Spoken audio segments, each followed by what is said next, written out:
Hello, everybody, and happy Monday. I hope everyone had a great weekend and that you are ready for this week. I know for some of you, if you have kiddos, it's spring break. So if that's you, enjoy all of your time with your littles because they grow up too dang fast. I am Terry True Crime, and welcome to Midday Missing, where we highlight current missing person cases that need more attention. Now, Midday Missing is part of the TCWT media group, and we are dedicated to raising awareness for missing person cases. That means every Monday and Wednesday at noon Central, Texas time in my case, we go live with different cases. And now True Crime and Wine Time is airing every Thursday instead of every other Thursday at 8 p.m. Texas time. And we are offering weekly deep dives into shocking true crime cases. And if you're new here, we're also pairing it with wine. Okay. Because that's my thing. Now, before I introduce today's guest, I need to do a little housekeeping. Okay.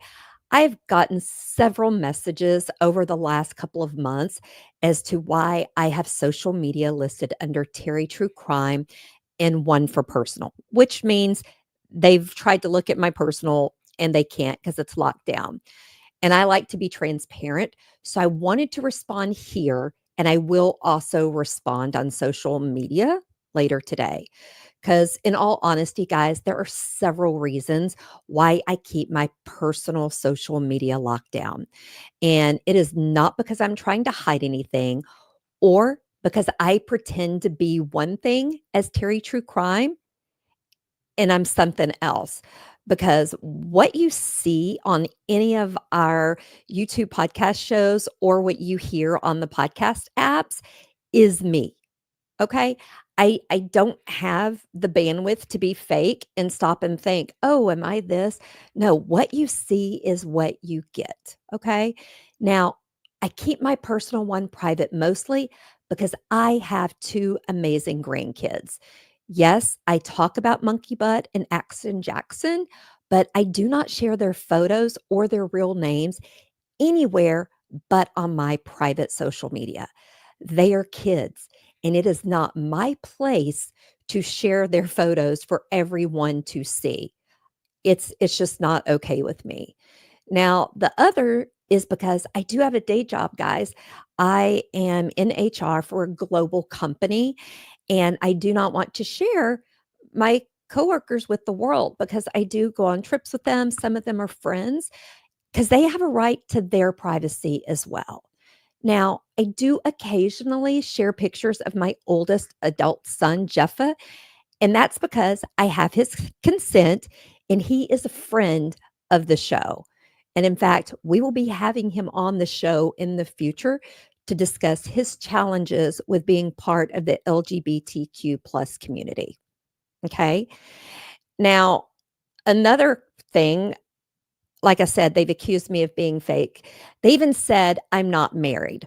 Well, let me put that to rest. I am happily married and I will be celebrating my 21st wedding anniversary with Double H this August.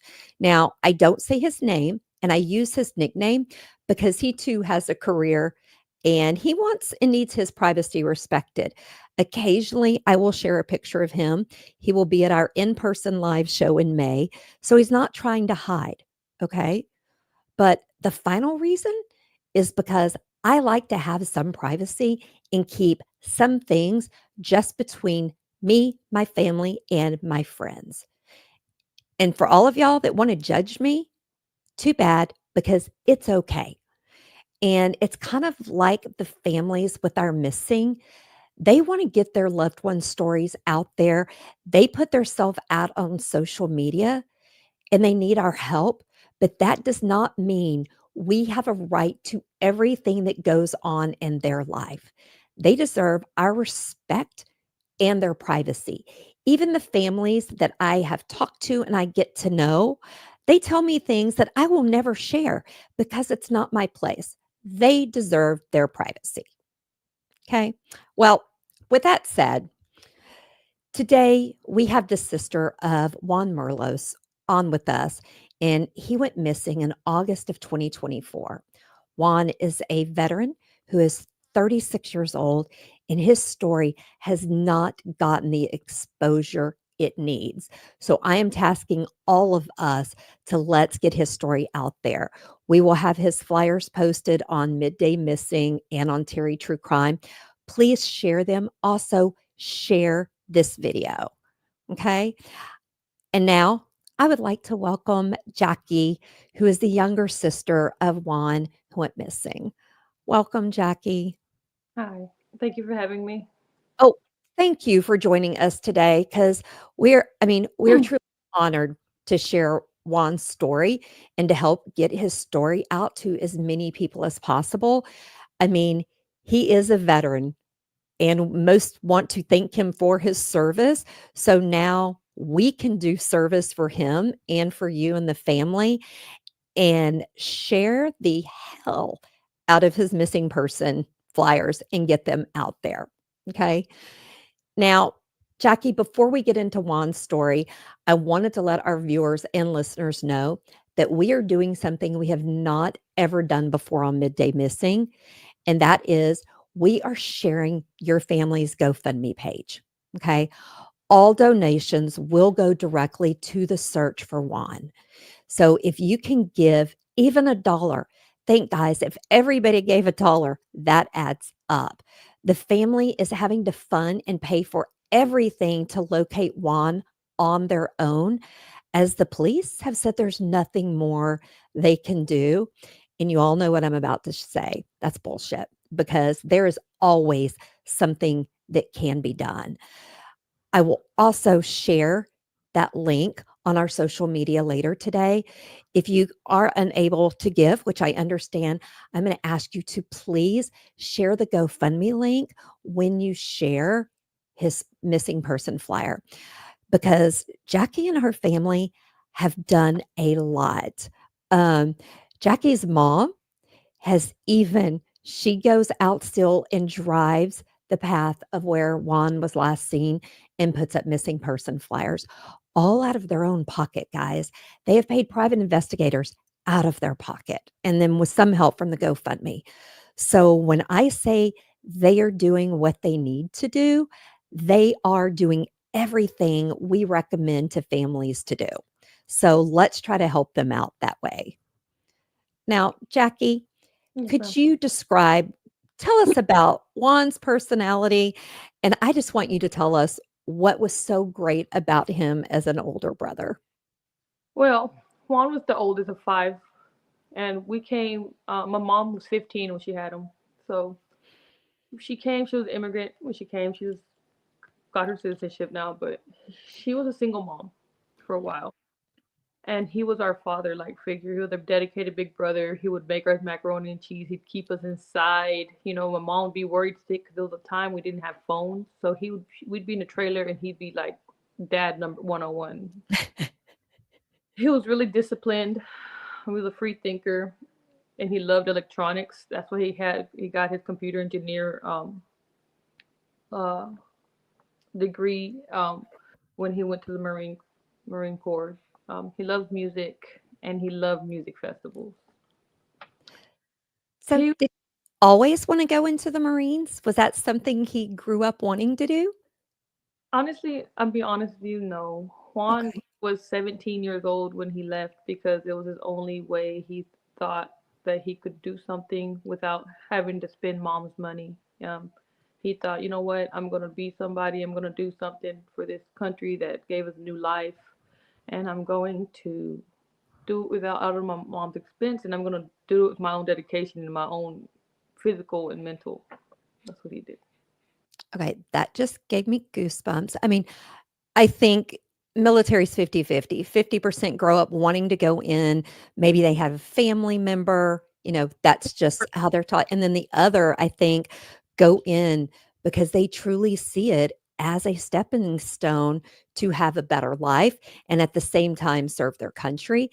And to be honest, I respect those individuals even more because if you don't have or come from a family with a large military background, I don't think you know what you're getting into. He didn't.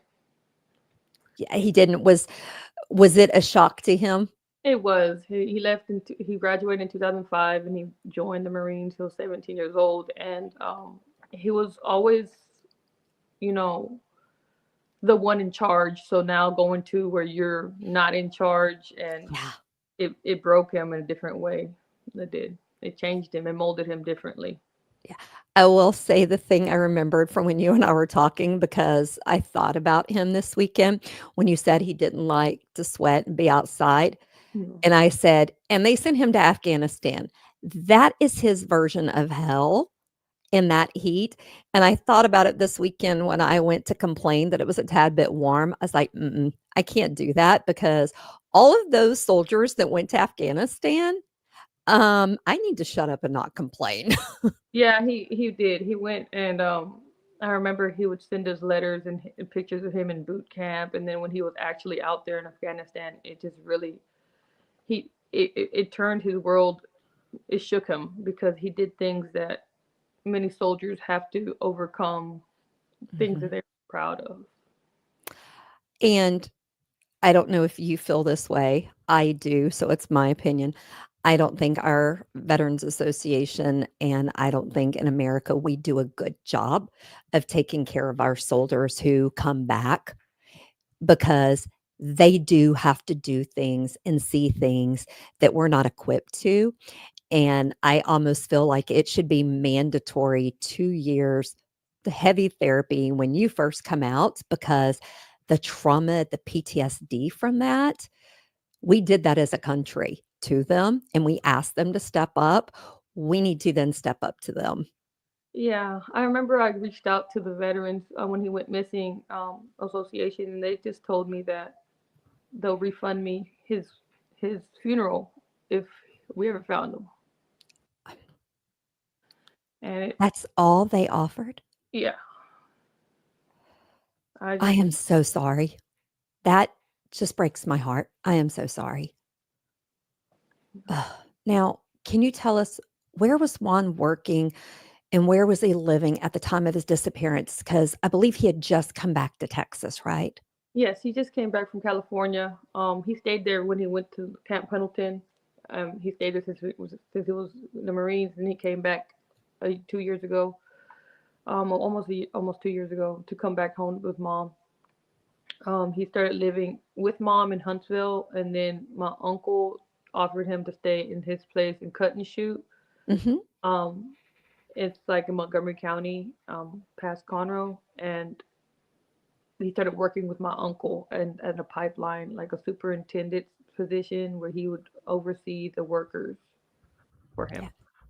I will say people who are from Texas or lived in Texas, everybody knows where Conroe and Cut and Shoot is. I will tell you, I've had people ask me when I've lived in other states, they're like, "Is there really a Cut and Shoot, Texas?" Yeah. And I'm like, "Yes, it's really called Cut and Shoot, Texas." Okay. Oh, yeah. Now, tell us what was going on in Juan's life at the time he went missing because I'm gonna say it wasn't just Juan's life, it was your entire family. So a year before he went missing, our father of all five of us, so we have the same father. He's actually Juan Jr., so Juan Sr. was killed. He was ran over by a car in Los Angeles, so we all had to travel to go bury our father and give it funds for him. And it was a struggle. We all grieved together, all five of us did, on July 4th in 2023. It was a year of us we started to get together, we started to become closer as a unit because it was hard for us to lose our dad. And then in July 8th, 4 years, 4 days, a year and 4 days, my sister she died in the hurricane barrel. She was in a car accident and she got ejected out of the vehicle. The youngest of us five. So that really tore us apart. And the thing is that I had experience on how to do a funeral from a year before with my dad because nobody knew what to do, and I was figuring that out. She had two small children, and my brother Juan, he was very sensitive, hypersensitive because of his PTSD, and he Mhm. was just trying to figure himself out too. I almost felt like the big sister myself at this point because Juan was he was debilitated with his trauma. Right. He cried so hard. I remember us hugging, and he just felt helpless. Um, then 2 days after my sister's death, we're figuring out the funeral. My brother Oscar was diagnosed with kidney cancer, and we just didn't know. I just thought I was gonna lose them all, and I took it upon myself to figure out Karen's funeral. We had help from a lot of people. If without the help from everybody, I couldn't have done it. Um, Juan was just so he kind of like backed off. He started staying and cut and shoot more, just visiting mom once a week because he was grieving pretty hard. Yeah. With all of us grieving, we just kind of it was hard to reach out, you know. But he did come around, and then he had a breakup with a young lady, and after that he went to work and never never never showed up. I mean, even if you're not dealing with PTSD after serving in the military, that's enough to break any person. That's a lot, and especially if you're the big brother, I can only imagine he probably felt like it was his responsibility to take care of everybody, make sure everybody was okay, Always did. and then to have to see you to step up to plan the funeral, probably, I can only imagine, made him feel less and that he wasn't, you know, doing good.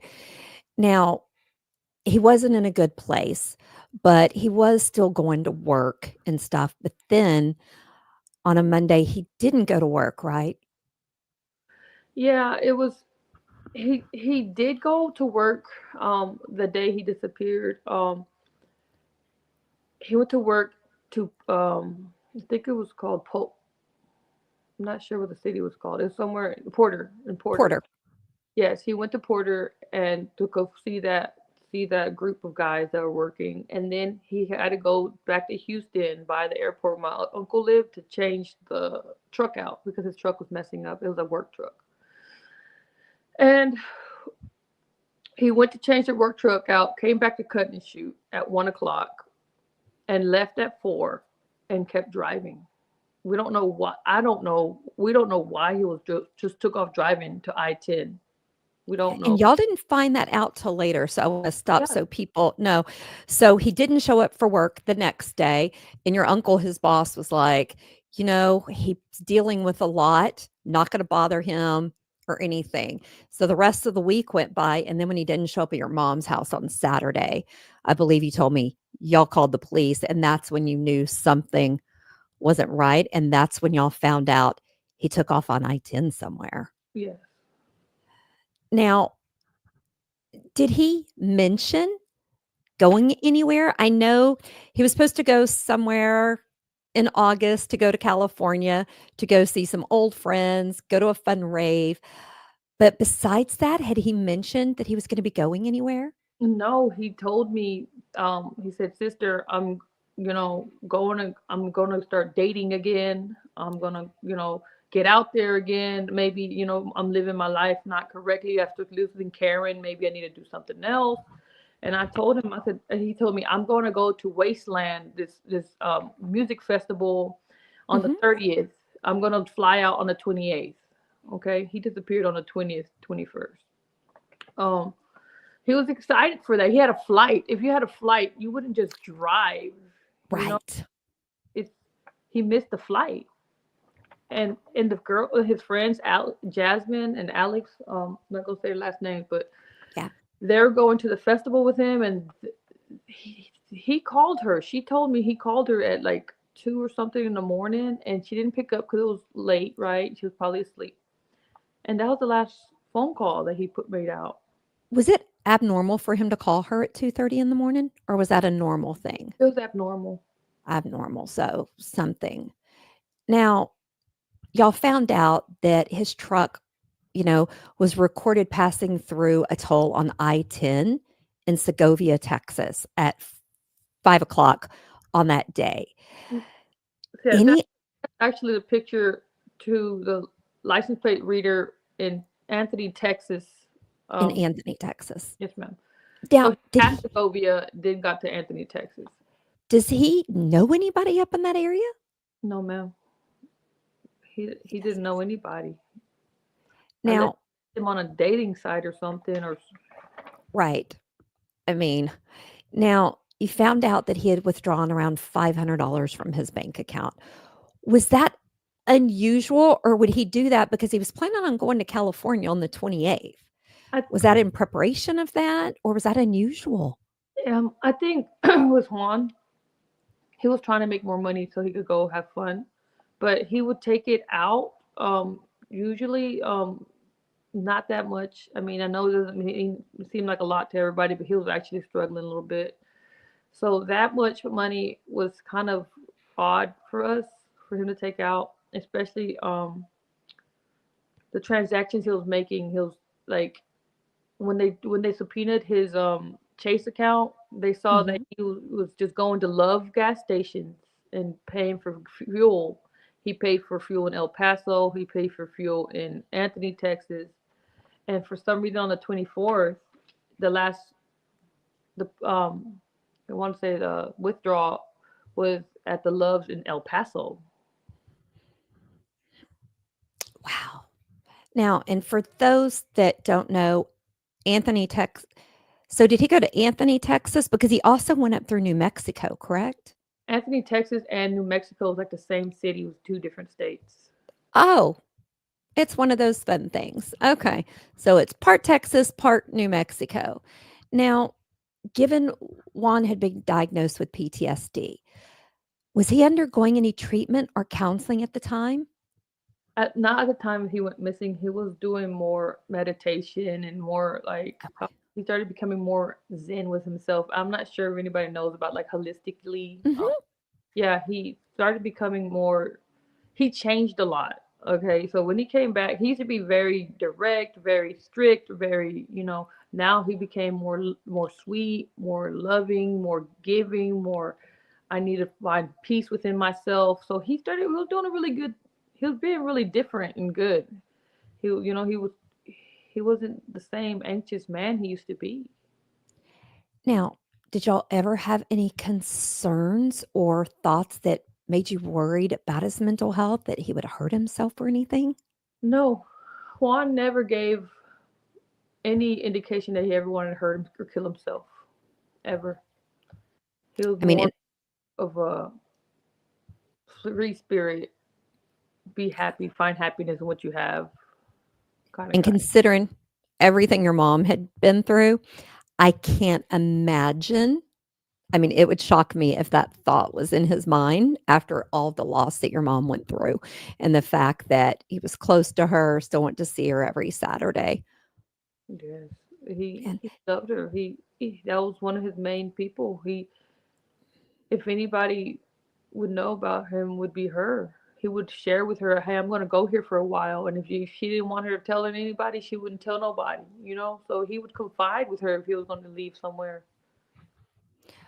did he have any other close friends or confidants beside your mom? Yeah, he had a friend, a really good friend. Her name was Amy. In California. She's actually one of the ones that contacted me when he wasn't responding to her. Um, and when we started alerted us that he was basically like something was wrong. You know, she was really sweet lady. I actually got to know her and talk to her, and she helped me so much through this. But she just wouldn't, do her thing. It's understandable. Yeah. I mean, it says to me a lot about people if friends start texting someone and they don't respond. Like, I have a couple of friends that are bad at responding, so I wouldn't panic. But my friends that I text and they get back to me within an hour or so, if they didn't get back to me, I would be panicked. Yeah, So it that was sounds like he had that kind of relationship, which is good. did. With me, we would talk back and forth, but like was funny like TikToks and memes and stuff like that. Um, That's still communication in my book. Yeah, but Still we talked. communications. The last time I talked to him was a day before he disappeared, and he was just telling me how proud he was of me and telling me to stay strong and that he loved me and he'll see me on at mom's, you know. So I was like, okay, I'll see you at mom's, cause I live in, far from my mom, Right, like 2 hours away. So we'd just meet each other in the weekends, me and him with mom. right. Yeah. I love that y'all would go see mom on Saturday. I Yeah. mean, I I'm that fairy tale girl that I wish we used to watch that show Blue Bloods, and they all had family together, family dinner every Sunday. I'm that fairy tale girl. I wish my kids lived close enough, my grandkids, and that we could do that every Sunday. But the fact that y'all did it and went to see your mom is just amazing. Yeah. Now, can you tell us about the dating apps he went on? Because I know he was getting back out there. Did he mention plans to meet up with anyone, or that he had made a match? I don't know exactly what it's called on the apps, but had he made a connection with anyone? No, he didn't mention anything to me. I know that he was after the breakup he had with a recent girlfriend that he really cared about. He wasn't gonna try nothing serious with anybody. I So I get that.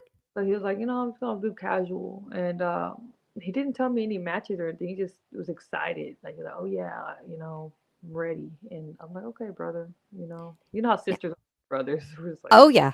Now, I'm assuming he had a cell phone with him. yes, and he was an Android user. He was the only Android user in her family.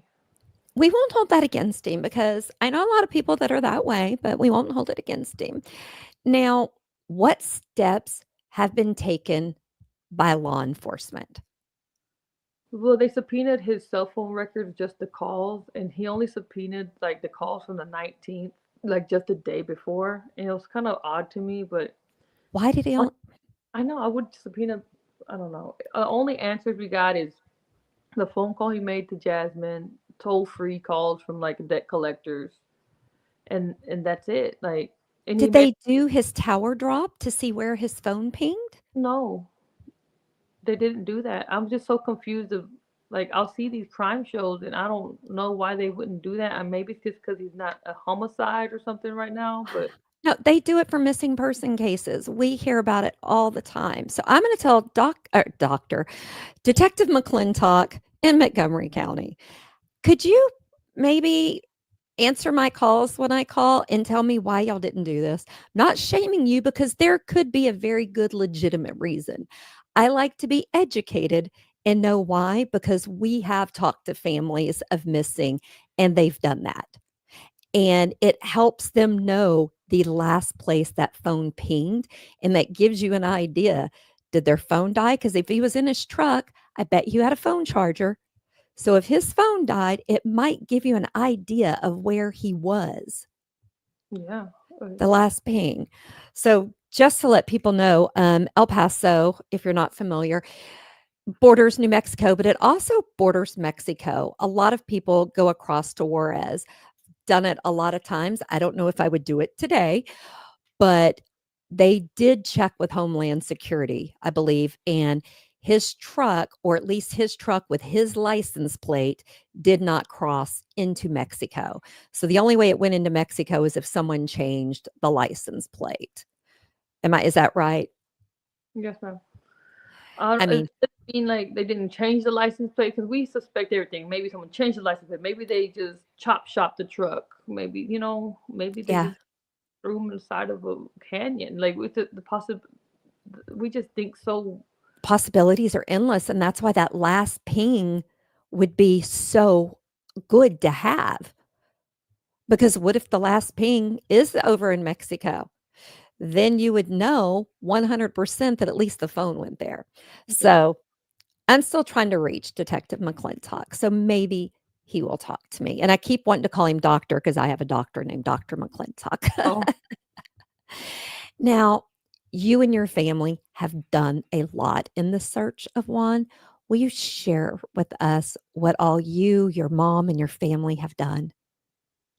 well, first we hired a PI, and the PI went to his house to look at what he could find, and they found a used condom in his apartment. Dating app was working, Yeah. apparently. They just they looked through his trash. I mean, things that just I guess they do. They called around like to the mental hospitals everywhere, and tow truck places, and Did did the things that I did myself. And they even used a drone to go to in for days to when the areas that he went missing, looking for him, looking at the fields. They did the police ever go through his house like a crime scene and look for anything? No, ma'am. Really? No, ma'am. That the amount of times officers do not go through family members' homes or an individual's home when they go missing is so shocking to me because they're the experts. They might have been able to see something or find something. Yeah. I think the Oh, only thing that the cop said is, "Oh, looks like there's cobwebs on his like marijuana thing because he did recreational sometimes. Like looks like he hasn't been here in a while." And I was like, "Okay, well, or maybe he just hadn't used it in a while. I mean, if yeah." he's using it recreational, he may do it once a month. Now, what else? Because I have to tell you, when we were talking about everything that y'all have done and your mom does, what? Tell us I what your mom does. I can all the way to California once a month, sometimes twice. He goes through the same roads and exits he goes through, looks out to the canyon. I'm talking about my mom drives the whole way. I'm worried about her. I have her on Life 360. I'm over here looking at her. Good. She has my uncles go with her or a friend go with her, and she'll take pictures. She'll look. She'll put flyers in at the hospitals, at the gas stations. She'll go to the churches. She'll talk to the law enforcement. Law enforcement in Anthony, New Mexico side was very helpful. They actually did a search and rescue for him. They did like three of them, volunteers on the weekends. They didn't find nothing. They went through a huge area, didn't find anything. But they went and looked. I mean, that's more They than had Texas has done. dogs, they had drones. They had, um, we also got another PI in New Mexico this time, not in Texas, to go to New Mexico side. And they went and they saw like that he had like there was a surveillance in the Loves and Anthony where he went inside and there was an actual witness and the guy's name he's a little dude. I'm gonna call him A. He was a attendant, a gas station attendant that actually Mhm. called Detective McClintock and gave him a tip like, "Hey, I saw this guy." But he called him in September, and I didn't get that information until October because I kept calling, bombarding him. He's like, "Oh yeah, well this guy called in. You want his number?" And I'm like, "Yeah." So I called this guy. He told me like, Did McClintock ever call the guy and talk to him? "No, he didn't." He said he wouldn't answer him, but he answered me. So it really has been so frustrating for me because I don't know if I'm just being asking for too much You're or not. You're not. don't You're not. want. I'm gonna just tell you, I don't want keep to doing it. piss the guy off and he just be like, "Oh, whatever," like. Well, I mean, it would be different if he would answer the phone and tell you, "Hey, nothing's going on," but I mean, to tell you that a tip came in, I would have my expectation, "Hey, this guy called in a tip. I've called him, trying to talk to him, not just give me the information to do your job for you." Yeah, I did. I called him though. I went ahead and called him, and he said he saw my brother. He went inside that day, at 3 in the morning. He worked a night shift, so it makes sense with the time frame, And Right? he said he walked in. He was serious. He went to the bathroom. He was sweating, and then he came back, and he just was like he remembered his face because of our we have a distinctive nose. And he said, "Are you okay?" Because he was sweating, and he was like, "I'm just hot." And that's all my brother said to him. And he paid for his gas and he left. They don't have outside surveillance though, and they looked outside. His truck wasn't out there. And was he alone? He was alone. They said he was alone. But on the picture you could see there's a pillow. I don't know. There's a pillow behind him in the picture or something. Something. I have looked Yeah. at that picture so long, trying to figure out what the deal, what is it like. I don't Yeah, I'm gonna have to study that too. know. Um, That's my uncle's but truck. He wouldn't just take my uncle's truck and run away, you know? right, and that was the other thought, it didn't belong to him. I mean, almost makes me wonder, and this is gonna sound crazy, but I wonder if your uncle reported it stolen? They wouldn't let him Oh, they wouldn't let him. I was like, maybe then because they would at least look for the truck. they have a bolo and be on the lookout for Mhm. the truck, but they wouldn't let him report it stolen because he was already reported as a missing person. I mean, it's sad that my first thought is that they would look for the vehicle more than a person. Yeah. And I'm not saying all law enforcement, not all counties are that way, but some lead me to that. And I mean, and it is August. So even at 3 o'clock in the morning in August in New Mexico, it was probably still 99 or close to 100. Yeah, it was I hot. lived there one summer, and let me tell you, it is hot. I mean, it's hot. So him sweating, because at first when you had told me that, I was like, "Ooh, what was going on?" But then I got to thinking, it was hot. It's still hot. Even I mean, And I'm assuming the truck had air conditioning? that's 100% him in the picture. Like That's him. I thought it was gonna be somebody else that stole his truck or something, but it's actually him. It has his chin, everything. My mom for a while was like, "That's probably not him," but it's my brother. It's him. Yeah. Has there been any other sightings No, reported? that last the last witness, there was no sightings. There's not even more LPRs like the license plate readers, like none anywhere. So if I feel like the truck is there, like in either El Paso or in Anthony, Texas. It hasn't left. If you know, with the license plate, of course, it wouldn't change. Right. So So they didn't see it going again from Anthony to El Paso because that's only, I think No, like an hour or something. it hasn't. Now, is there anything that you think the public should know about Juan that may help us and assist him? Because, like, I'm going to ask everybody if you have any groups in New Mexico, El Paso, Texas, West Texas, share his flyers and information in this video there. But is there anything else that you think that could Or help us? in Juarez, I'm not sure if it was foul play and he was crossed over. You know, Juan I never went. agree. So Juan would never go to Mexico unless it was against his will. I mean, Juan never had no interest in that. You know, we had no family. We're El Salvadorian descent. We're not Mexican descent. So Right. So, no family there, nothing. If there's anybody that they know anything in Juarez, I mean, even if this is an anonymous tip, don't even have to tell who you are. Just let mhm, us know so we could, if he's with us, we could have him home. right. If not, we could bury him. Like, Yeah, I mean, y'all need answers and you deserve that. is there military Yeah, burial? yeah. I mean, unfortunately, I hate to say it, but when you get up to those border towns, there's no telling what can happen. I mean, for all we know, he met a girl on one of those apps, it's in El Paso, and he decided, you know what? I have just realized I need to live life. I just lost my sister. My brother's been diagnosed with cancer.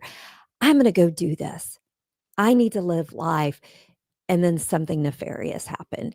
Yeah, And that's the thing that we try to tell everybody. Even if he did, say, "Hey, I'm going on a drive. I need to get away for a week," still something nefarious could happen. yeah. And And that's why we need military, people. I got like, I don't believe in this stuff. I even like contacted a psychic. Yeah, I did, and I was like, "What in the world would have happened?" And she just freaked me out with what she said, and I was like, "Oh, well, let me not go that route because I'm already in a dark place." So yeah, let's not go there. But I mean, I even want to tell people if you've seen his truck at a chop shop, if it came into your chop shop, you don't have to tell us how it got there. Just call in a tip and say that the truck came through. So then that gives one more piece because a missing person case is like any other case. There's all of these puzzle pieces. Who's not to say that that one little piece of information couldn't help give you guys the answers? Right. Now, how has his disappearance impacted your family? I mean, and your mom. As a mom, my heart, I just I just wanna give your mom and you a big old hug. Girl, my mom is torn. She lost half of her kids. We have, so from all five of us, Juan was the oldest. Then Nelson's a severe autistic, disabled. He's at home with her forever. Then Oscar had diagnosed with cancer. That threw her for a loop. Yeah. There's me, and then Karen. She's gone. So my mom is torn into pieces. I try to keep it together for her. I try to give her answers. She always questions. She always asks me what has been done. She just doesn't speak too good English, so it's almost like she just like it's behind me, Yeah. like asking me, shaking me for answers, and I understand her because I have sons myself, and I love my brother, and that was her. Your oldest child is always the one that goes through things with you. Especially when you're a young mom. Yeah, You and kinda so grow up that together. boy means the world to her. Mhm. And she's so proud of him, and she just doesn't want him to be gone, doesn't want to accept that. If you tell her any of these ideas, she would say he's out here, I'm gonna find him. She's not giving up, but it has torn pretty hard. Days I can't even wake up without messing up my makeup twice. My son loves him so much. My son wants to be him. He holds his picture. He loves him. All the kids love him. And he was Easter Bunny. He was the one that wore the Easter eggs and the Easter hat, and he had the snacks taped on him, and he'd run, and the kids would chase him. Like Oh my god, I love that. all of the holidays mean nothing to us right now. I My marriage too.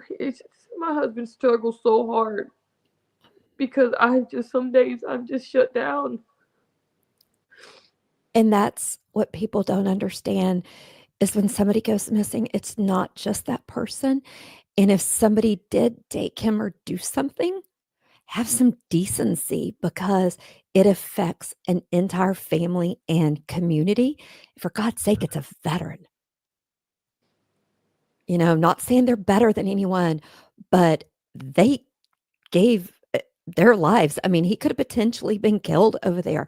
He gave up, in some ways, their sanity. Saw things that a human should never have to see. We owe him to find him. I'm just going to say we all owe him that because of the service he did for us. We owe him that. Now, I want everyone, I know we've shown the picture, but Juan was last seen in a 2009. It's a blue Chevy Silverado, if you're not into trucks, but the truck was last seen in Segovia, Texas, but we do know it was also in Anthony, New Mexico, went to El Paso. You can go back and forth across from there. So it's like going from Houston to Conroe and back and forth. I mean, it's just right there. Now, he does have a large skull tattoo with a butterfly under his left arm, and he was last seen wearing a black shirt and black pants. And I want to beg and plead if anyone has any information regarding Juan or his truck, please call the Montgomery County Sheriff's Office at 936 760 5800. And you can do option 3, and you can refer to his case number, which is 24A2434812, or you can just tell them Terry True Crime said it's Juan Merlos. They don't need the number. They can just look it up in their system. Okay. I also want to ask everyone to please share the missing poster flyers that we have up on our social media and share this episode with anyone and everyone you know. If you know veteran groups where you live, if you know people in New Mexico, Texas, Mexico, let's share it. Okay. I also want you to think about donating to the GoFundMe account if you can. If you can't, let's please share it and get it out there so that this family can get more money. I mean, guys, her mom is driving that many hours once or twice a month in delivering flyers. Guys, let's think about the financial cost of making those flyers, the gas, getting food, on top of the emotional cost. So let's please share that and donate if you can. Okay. And Jackie, I want to say thank you to you. Um, my heart hurts for you and the family. I wish I had a magic wand. I wish I could hit it. Every case hurts me. Your family has gone through so much in such a short amount of time. I can't for the life of me imagine that you're not in bed every day. The fact that you're still getting up, raising your boys, trying to be a wife, do all of these things.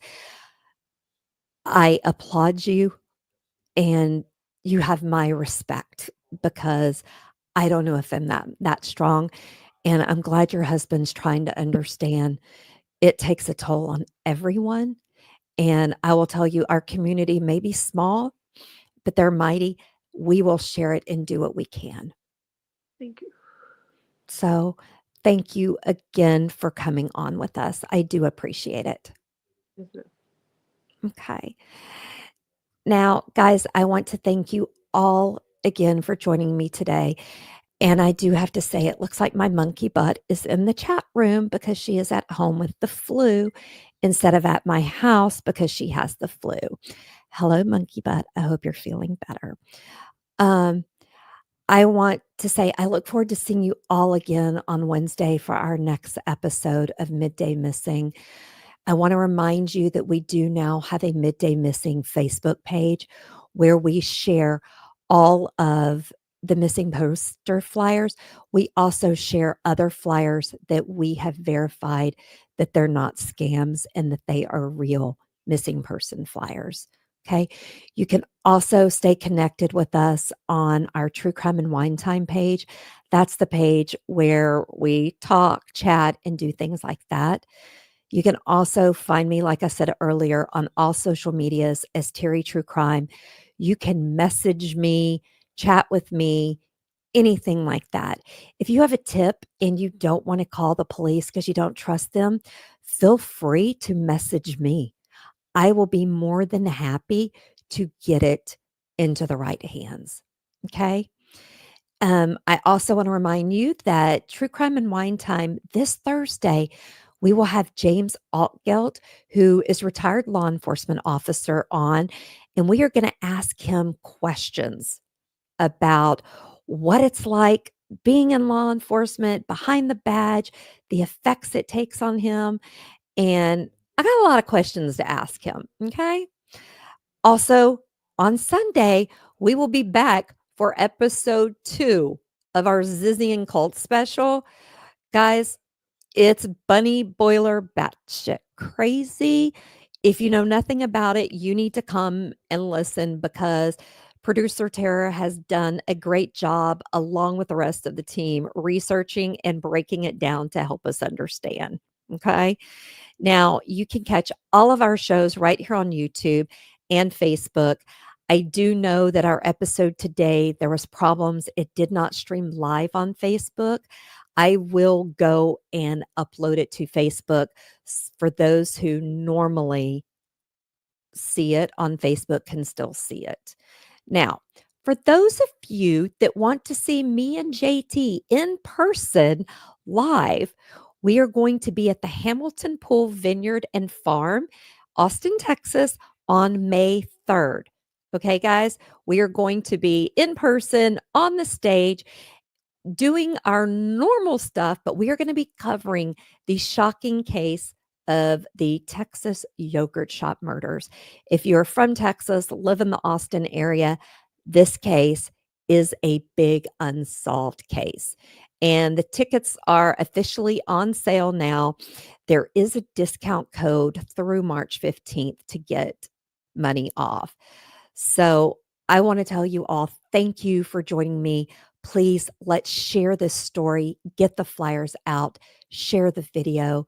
And I want to ask you all to please, until next time, stay safe, stay aware, and please let's help these families bring their loved ones home.